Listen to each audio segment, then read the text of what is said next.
पाक पतन में लेडी टीचर को मारने वाला सरकारी एहलकार सीसीडी मुकाबले में पार कर दिया गया। पुलिस एहलकार ने सिंध हाई कोर्ट से बीमारी का बहाना बनाकर सिंध हाई कोर्ट से हिफाजती जमानत ली, मगर काम ना आई, क्योंकि अब सीसीडी के आगे ऐसे हथकंडे काम नहीं आते।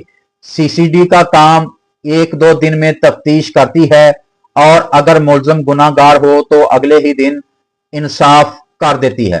पुलिस एहलकार ने साथियों की मदद से मालक मकान स्कूल पाक पतन में टीचर खतून रेहाना अख्तर को अगवा के बाद कत्ल करके लाश पर तेल छिड़क कर मसख करके शहर से 25 किलोमीटर के फासले पर फेंक दी।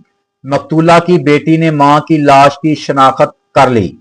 तफसीलात के मुताबिक पाक पतन मोहल्ला हसनपुरा की रहायशी स्कूल टीचर रेहाना अख्तर को इसके किरायादार पुलिस एहलकार कांस्टेबल जाहिद ने साथियों की मदद से अगवा करके कत्ल कर दिया और शहर से 25 किलोमीटर दूर थाना रगशा के इलाके में ले जाकर लाश की शनाख्त छुपाने के लिए तेल छिड़क कर आग लगाने के बाद मसख करके खेतों में फेंक दी। मकतूला की बेटी ने मां की लाश की शनाख्त इसके जूतों से की।